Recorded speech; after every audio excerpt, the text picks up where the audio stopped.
संस्कृत नाही तरी मी मराठीत सांगण्याचा प्रयत्न करते आणि जर कुणाला काही अडचण आली तर मला विचारा, मी त्याचे निराकरण करण्याचा नक्कीच प्रयत्न करेल. विद्येची देवता सरस्वती माता हिला नमन करते. राष्ट्रमाता राजमाता जिजाऊ यांना विनम्र अभिवादन. आज आपल्या क्रांतिज्योती सावित्रीबाई फुले यांचा स्मृतिदिन आहे. त्यानिमित्ताने मी त्यांना खूप खूप अभिवादन करते, कारण त्यांच्याचमुळे आज आपण इथे बसलेलो आहे, त्यांच्याचमुळे मी इथे तुमच्यासमोर बोलत आहे. तर ह्या सावित्रीबाई फुले यांना माझ्या कोटी कोटी नमन. नुकताच आपण 8 मार्च रोजी जागतिक महिला दिन साजरा केला, परंतु काही कारणास्तव आपला कार्यक्रम हा लेट होत गेला. तरी लेट का होईना तुम्हाला सगळ्यांना महिला दिनाच्या मी शुभेच्छा देते.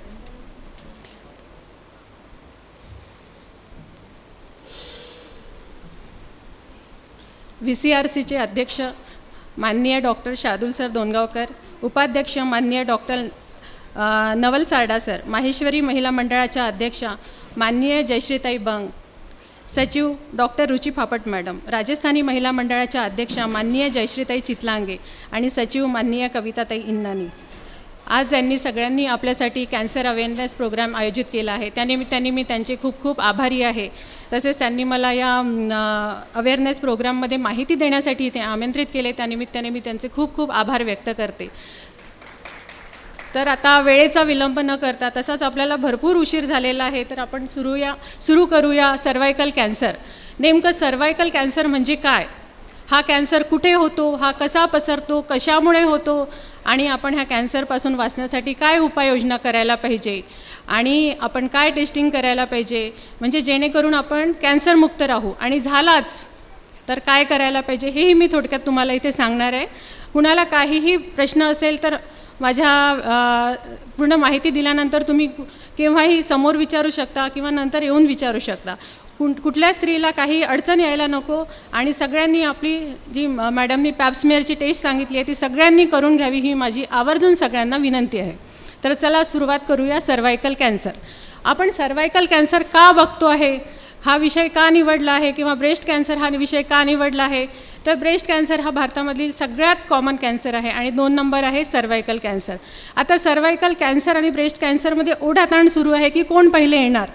आता ह्या दोघांनाही आपल्याला मागे आणायचं आहे, त्यासाठी हा कार्यक्रम ठेवलेला आहे आपण. तर सगळ्या महिलांनी आपल्या इथे उपस्थित आहेत त्यांनी आणि त्यांच्या आजूबाजूच्या मैत्रिणींना सगळं सांगायचं आहे आणि याला आपल्या दोघांही कॅन्सरला मागे ओढून आणायचं आहे. तर सुरू करूया सर्वायकल कॅन्सर.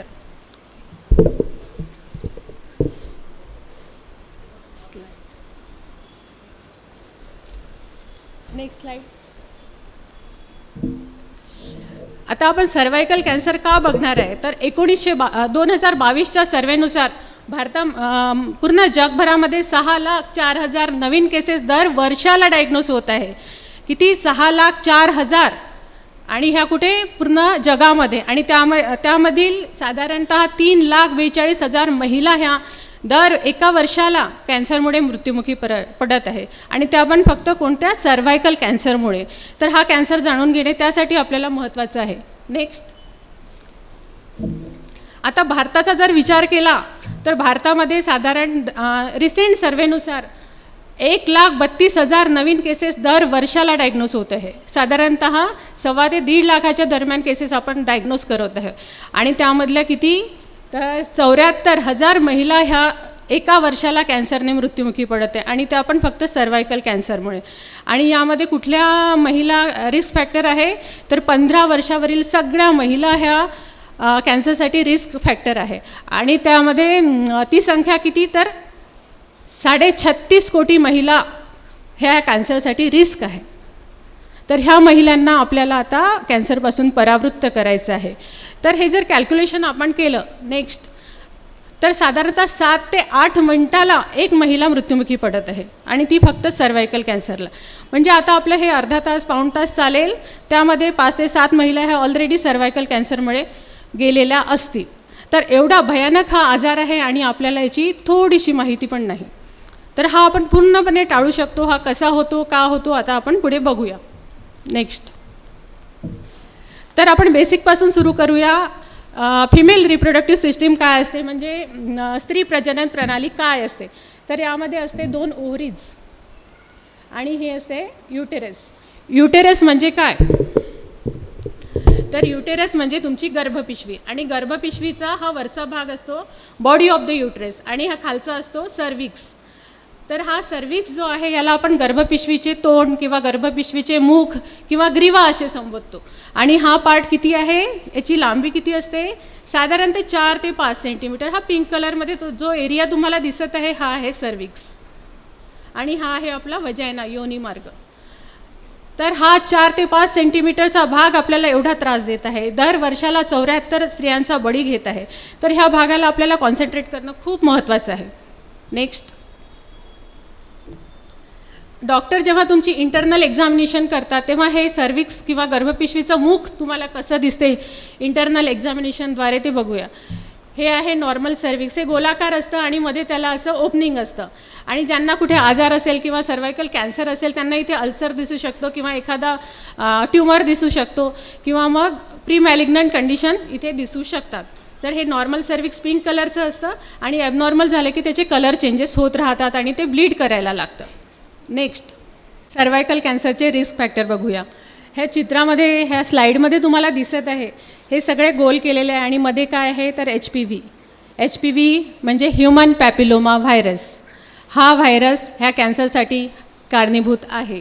हा व्हायरस DNA व्हायरस आहे. मग हा व्हायरस फक्त सर्वायकल कॅन्सरच देतो का तर नाही. पुरुषांमध्ये लिंगाचा कॅन्सर, अनैसर्गिक रिलेशन असणाऱ्यांना जसे ओरल ॲनल सेक्स करणाऱ्यांना त्या जागेवरचे कॅन्सर हा HPV व्हायरस देतो, कॅन्सर करून देतो. तर ह्या व्हायरससाठी कुठले कुठले घटक त्याला जोमाने गती देतात, म्हणजे कुठले रिस्क फॅक्टर आणखी आपण आहेत ते बघूया. पहिलं, लवकर वयात लग्न. आधी बालविवाह पद्धती होती. मुलींचे कोवळ्या वयामध्ये लग्न व्हायचे 14व्या 16व्या वर्षी. तर असे कोवळ्या वयामध्ये लग्न केलेल्या मुलींना ह्या HPV इन्फेक्शनचा जास्त धोका असायचा आणि पुढे जाऊन सर्वायकल कॅन्सरचा. त्यानंतर तरुण वयात लैंगिकदृष्ट्या सक्रिय. आजकालची पिढी लवकर लैंगिकदृष्ट्या सक्रिय होत चाललेली आहे. त्यांना सेक्स एज्युकेशन देण्याची गरज आहे. त्याचप्रमाणे मल्टिपल सेक्शुअल पार्टनर्स, एका पुरुषाचे अनेक स्त्रियांशी संबंध असणे, जसं वेश्या व्यवसायात असणारी स्त्री, तिच्याशी जर कॉन्टॅक्टमध्ये पुरुष आला आणि पुढे तो पुरुष त्याच्या वाईफला किंवा त्याच्या एक्स्ट्रा मॅरिटल अफेअरमध्ये हा इन्फेक्शन पसरवू शकतो. त्यामुळे आपल्या जोडीदाराशी एकनिष्ठ राहणे आपण कॅन्सर टाळू शकतो.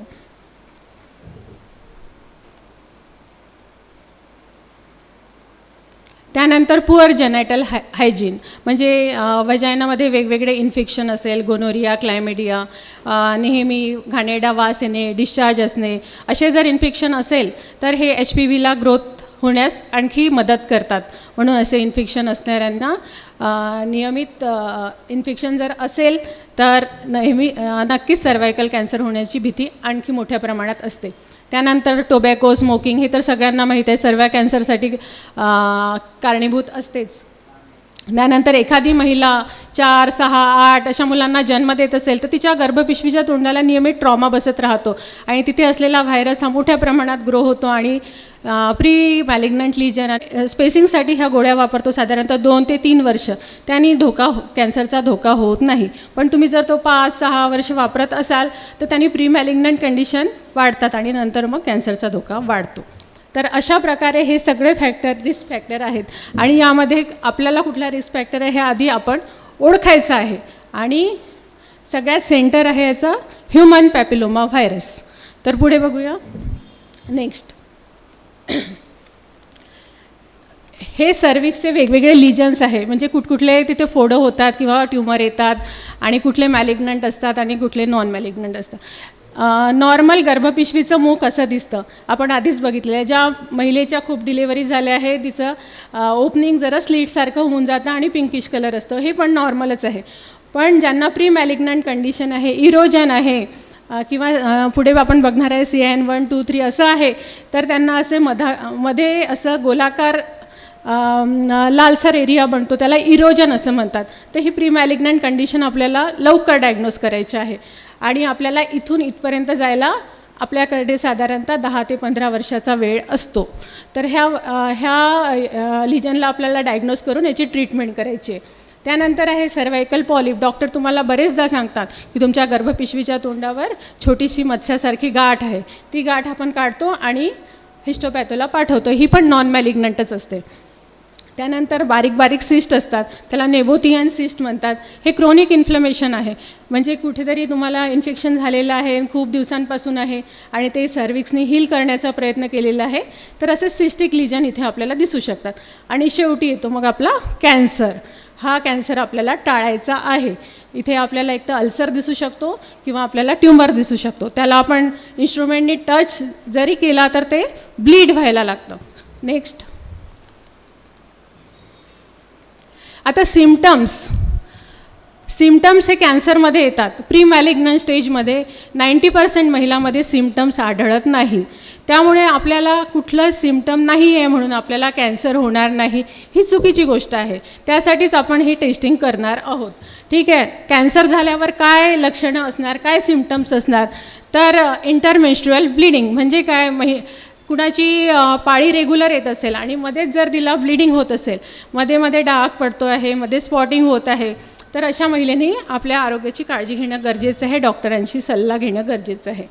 त्यानंतर तुम्हाला मासिक पाळीमध्ये 4 ते 5 दिवस नॉर्मली ब्लिडिंग होतं, पण हे ब्लिडिंग थांबतं आणि स्पॉटिंग सुरू राहतं 15-20 दिवस, तर अशा महिलांनीसुद्धा डॉक्टरांशी सल्ला घेण्याची गरज आहे.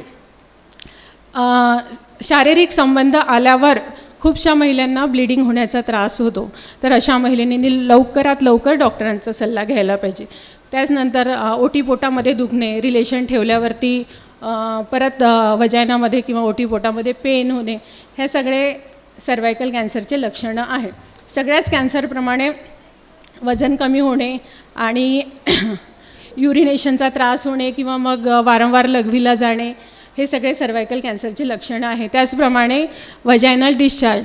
जेव्हा सर्वायकल कॅन्सर एखाद्या महिलेला होतो तर तिचा जो वजायनल डिस्चार्ज असतो, सर्वायकल डिस्चार्ज असतो, तो खूप घाणेरड्या स्वरूपाचा, त्याचा अतिशय घाणेरडा स्मेल येतो. म्हणजे ती पेशंट OPDमध्ये जरी बसली असली तर 4 लोकांना कळतं हिला काहीतरी आजार आहे, एवढा घाणेरड्या प्रतीचा तो स्मेल येतो. आणि ते आपण त्यामध्ये ब्लिडिंगसुद्धा असते. तर हे सगळे लक्षणे सर्वायकल कॅन्सरची आहेत. आता इथे लघवी करताना वेदना किंवा अधिक वेळा लघवी करणे म्हणजे मला सर्वायकल कॅन्सर झाला तर नाही. हे जे आहे हे युरिनरी कंप्लेंट्स म्हणजे हे युरिनरी ट्रॅक्ट इन्फेक्शनचे पण सिम्टम्स आहे. तुम्हाला तात्पुरते होत असतील तर तुम्हाला कॅन्सर झाला आहे का नाही, कारण हे जर तुम्हाला क्रोनिकरित्या राहत असेल अधिक वेळा, म्हणजे वर्षानुवर्षे सुरू आहे आणि ट्रीटमेंट घेऊन थांबतच नाही, तर तुम्हाला तपासणी करणं गरजेचं आहे. नेक्स्ट. आता आपण काय हे करायचं, काय तपासण्या करायचं आणि त्याचं डायग्नोसिस कसं करायचं, काय ह्या स्लाईडमध्ये दिसतं आहे. मेनली असतं सायटोलॉजी म्हणजे काय, तर गर्भपिशवीचं जे मुख आहे, सर्विक्स आहे, ते पेशी सोडत राहतं. ह्या पेशी आपल्याला कॅच करायच्या आहे आणि त्या तपासायच्या आहे. तर ते कसं, तर ते पहिलं आहे पॅप्समियर. ही आपली सगळ्यात महत्त्वाची टेस्ट आहे आणि पॅप्समियरचं रूपांतर केलं आहे लिक्विड बेस्ड सायटोलॉजी. आणि मग आहे तर गर्भपिशवीच्या मुखाचा आपण तुकडा घेतो, बायोप्सी म्हणतो त्याला. आणि त्यानंतर HPV चाचणी, ही पण एक चाचणी आहे, आणि कोल्पोस्कोपी.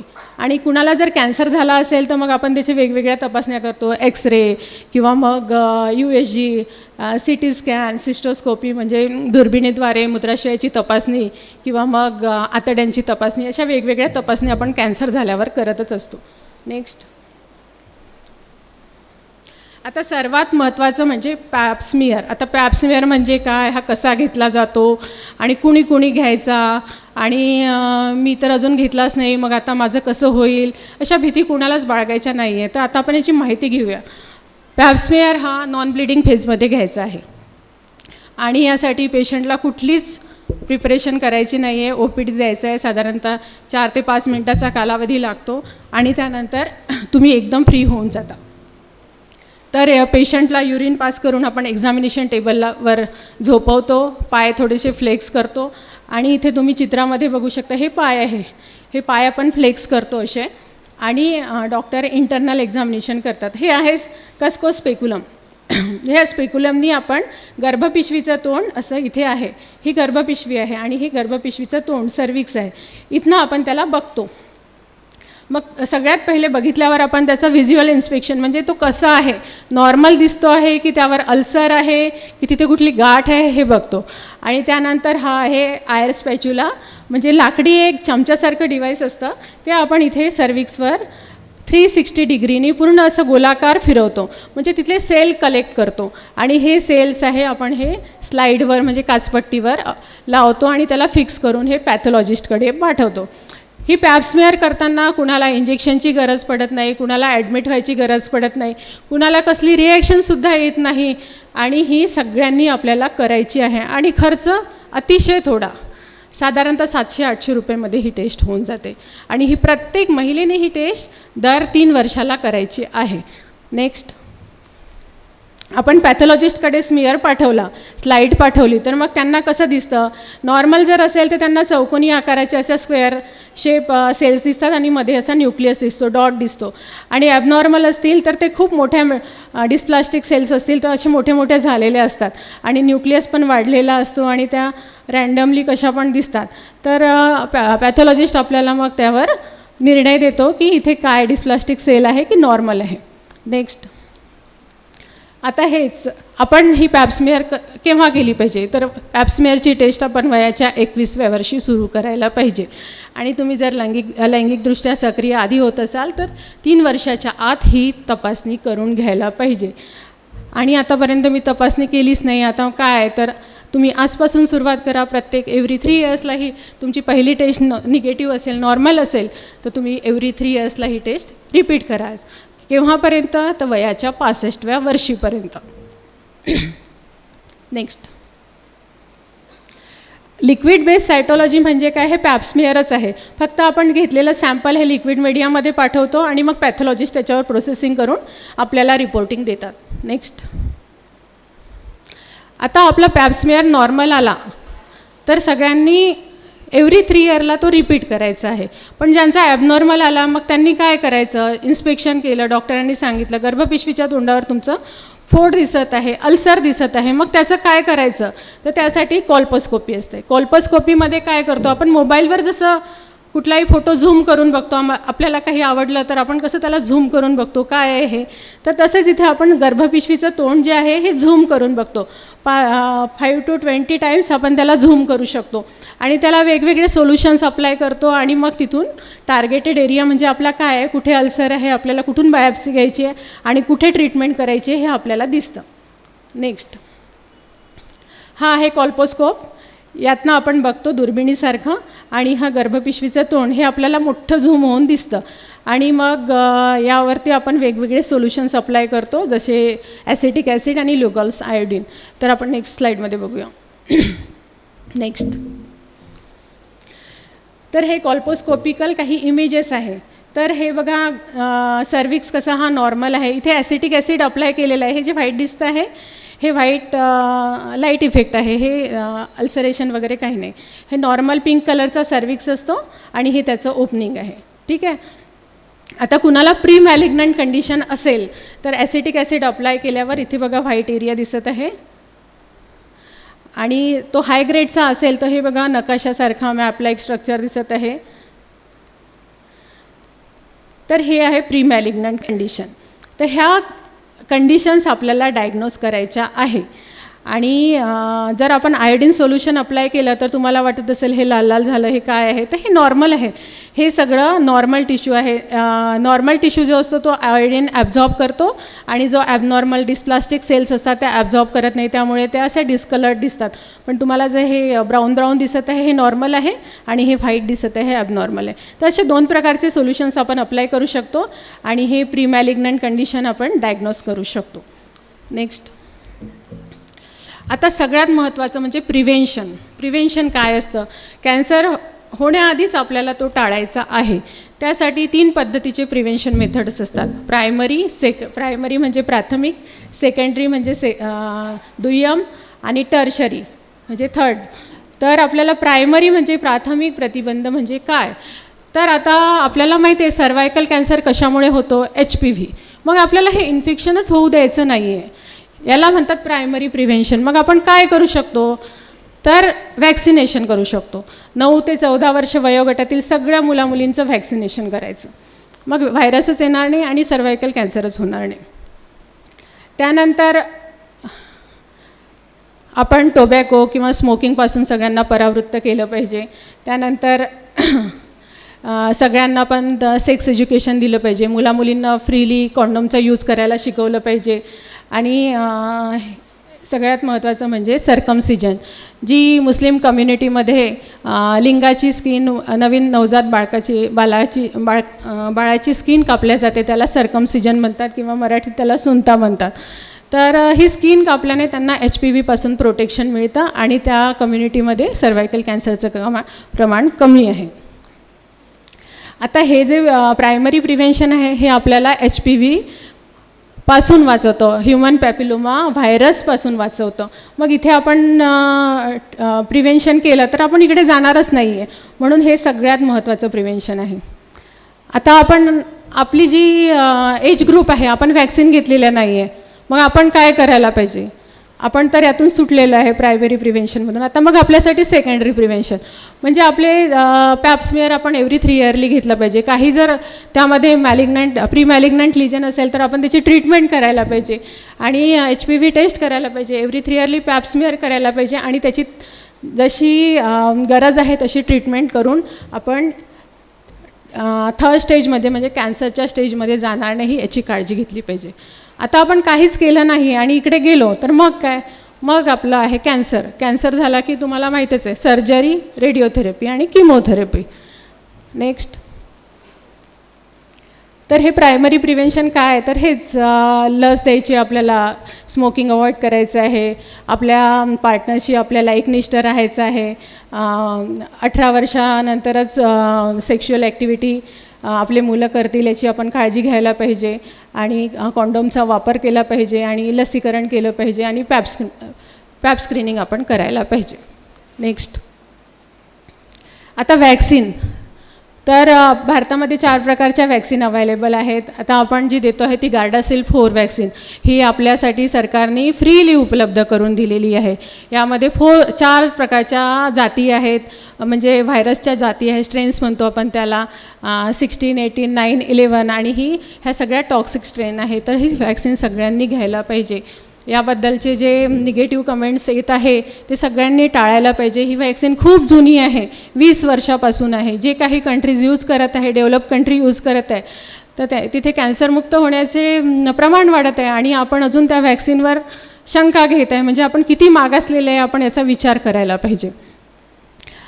प्रायव्हेटमध्ये आम्ही जनरली सर्वावॅक वॅक्सिन आपल्याकडे उपलब्ध आहे. नेक्स्ट. आता ही सर्वावॅक वॅक्सिन कशी द्यायची?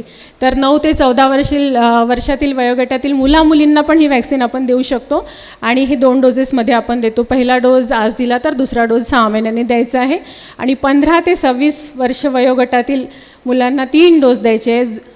पहिला डोस आज, दुसरा डोस 2 महिन्यांनी आणि तिसरा डोस 6 महिन्यांनी. तर 26 वर्षापर्यंत ही आपण वॅक्सिन देऊ शकतो. त्यानंतर ही वॅक्सिन आपण घेऊ शकतो का? घेऊ शकतो, पण त्याची इफिकसी एवढी जास्त नाही आहे, कारण कोवळ्या वयामध्ये जी इम्युनिटी बनते 9 ते 14 वर्षामध्ये, ती इम्युनिटी ह्या 15 ते 26 वयोगटामध्ये कमी बनते. म्हणून आपल्याला वॅक्सिन वाढवावी लागते आणि त्यानंतर ती आणखीनच कमी पडते. म्हणजे तुम्हाला इथे जेव्हा 100% प्रोटेक्शन मिळत असेल, इथे 95, तर तिकडे ते आणखी कमी होते. आता हे वॅक्सिन घेतलेलं जी पिढी पुढची येणार आहे त्यांनी पॅप्समियर करायचा का? तर त्यांनी पण 3 इयरली पॅप्समियर करायचा आहे. नेक्स्ट.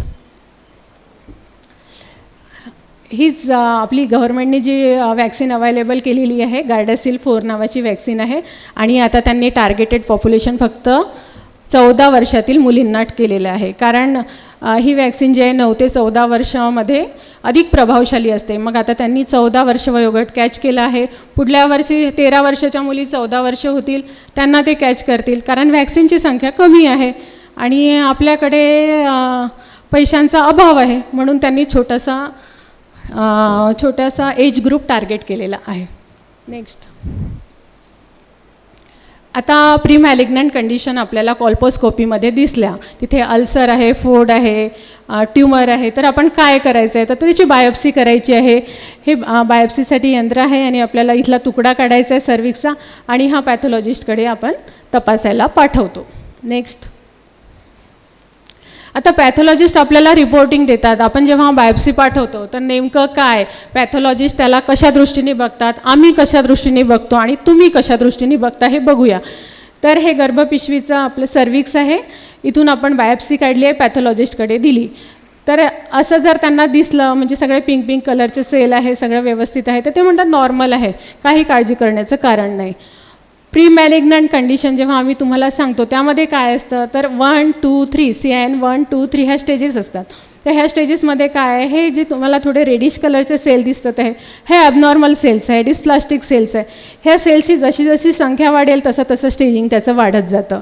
आणि मग आपण हे लो ग्रेडचा CIN म्हणतो आणि हे हाय ग्रेडचे 2 CIN म्हणतो. म्हणजे इथून कॅन्सरकडे जाण्याचा धोका अधिक असतो, इथून जास्त कालावधी आपल्याला मिळतो. आणि हे पूर्ण जर ही बाउंड्री आहे हे यांनी क्रॉस केली आणि हे डिस्प्लास्टिक सेल पूर्ण टिश्यूमध्ये पसरत आहे, तर त्याला आपण कॅन्सर म्हणतो, इन्व्हेजिव्ह कॅन्सर. नेक्स्ट.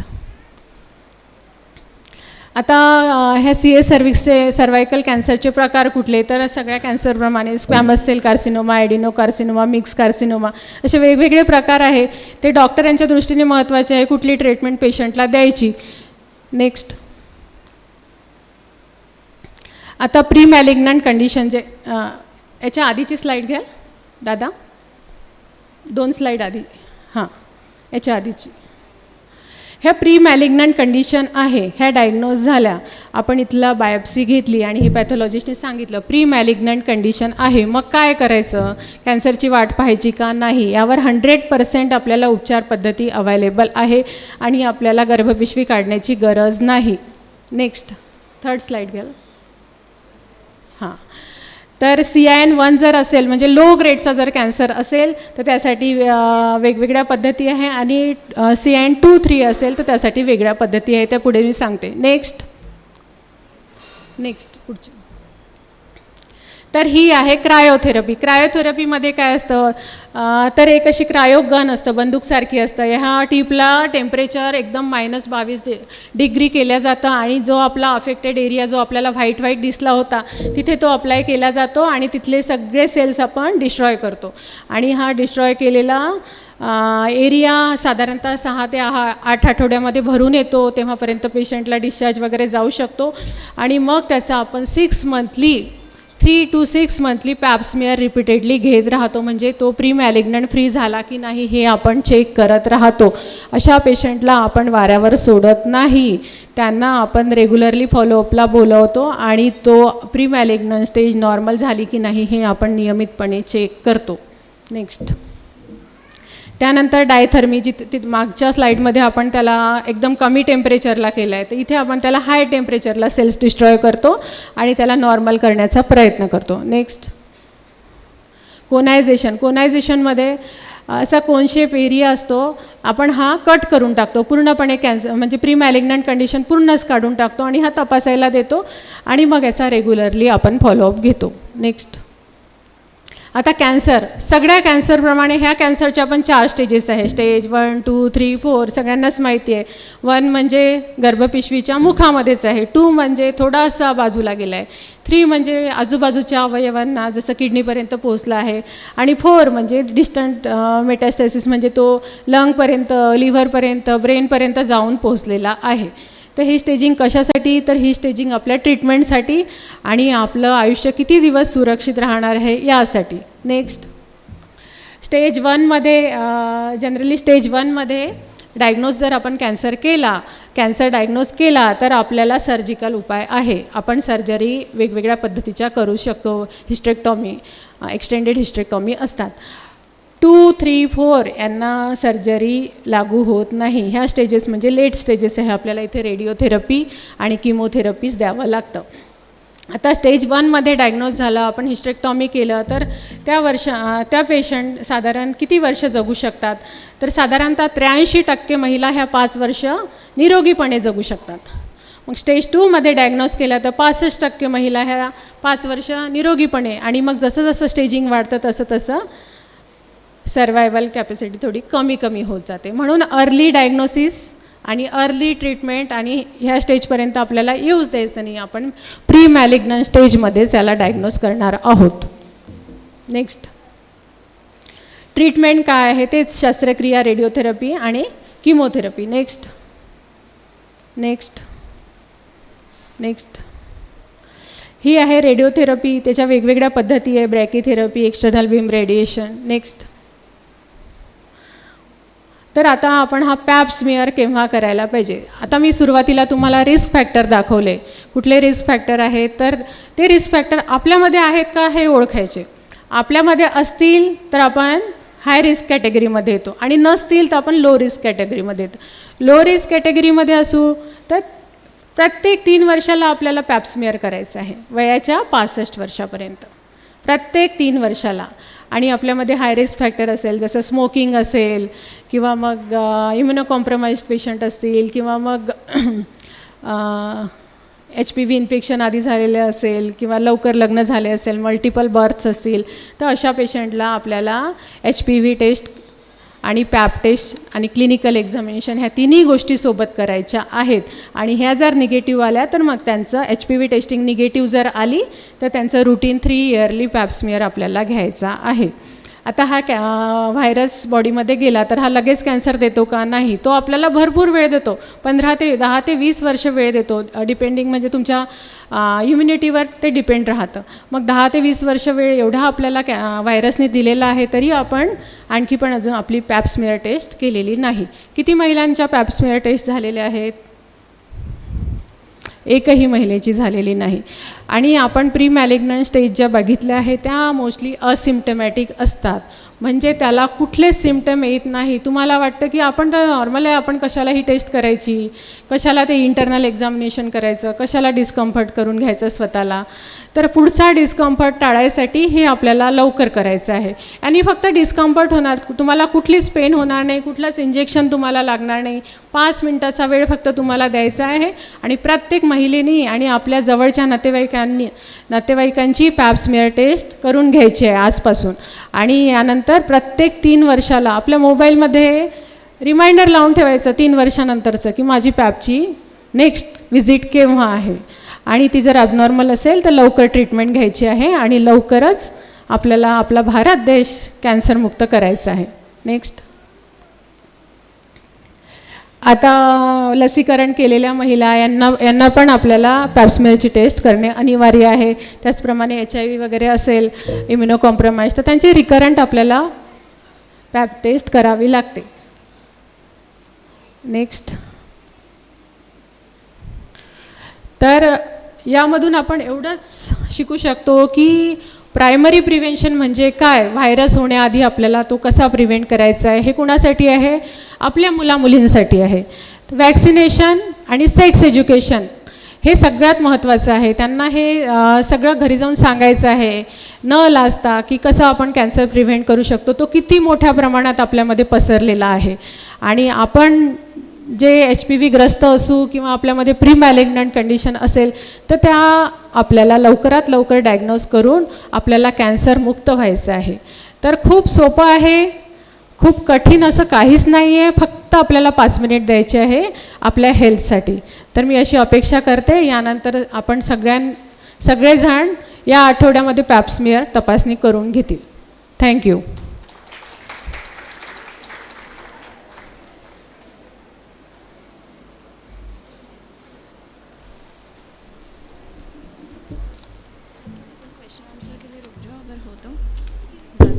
अक्सर महिलाओं में देखा गया है कि हमारे मन में बहुत सारे सवाल होते हैं और इन सवालों के लिए हमें संकोच होता है, पर आज का ये मंच सिर्फ आप लोगों के लिए है. तो निसंकोच हमारे एक्सपर्ट आपके साथ हैं. कोई भी सवाल छोटा नहीं होता है. आप ऐसा मत सोचिए, हो सकता है वो बहुत सारे लोगों की परेशानी दूर कर दे.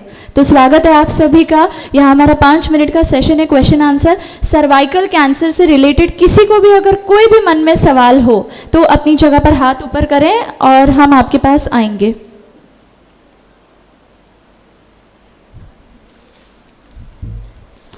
या में हम यूँ भी कह सकते हैं कि दीपिका मैम ने इतने सरलता और इतने प्रभाव तरीके से जो है वो टॉपिक समझाया है कि किसी को कोई डाउट नहीं है. फिर भी अगर आपको को कोई भी डाउट रहता है तो हम जल्द आपके साथ एक नंबर शेयर करेंगे जो आप मैम से क्या बोलते हैं जिससे कनेक्ट कर सकते हैं और आराम से अपनी तकलीफ के बारे में पूछ सकते हैं। ये नंबर वैलिड रहेगा 1 हफ्ते के लिए। तो बहुत बहुत धन्यवाद यहाँ दीपिका मैम का, इतने सुंदर तरीके से उन्हें हमें सर्वाइकल कैंसर के बारे में बताया। और जनरल अवेयरनेस की बात हो और ब्रेस्ट कैंसर की बात नहीं हो, ऐसा तो हो ही नहीं सकता।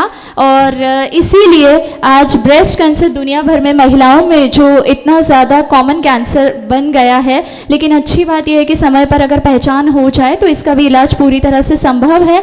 और इसी महत्वपूर्ण टॉपिक पर मार्गदर्शन देने के लिए हमारे बीच उपस्थित है अत्यंत अनुभवी और सम्मानित gynaecologist one end only doctor Vanashree आड़े मैडम। तालियों से स्वागत किया जाए वनश्री आड़े मैम का।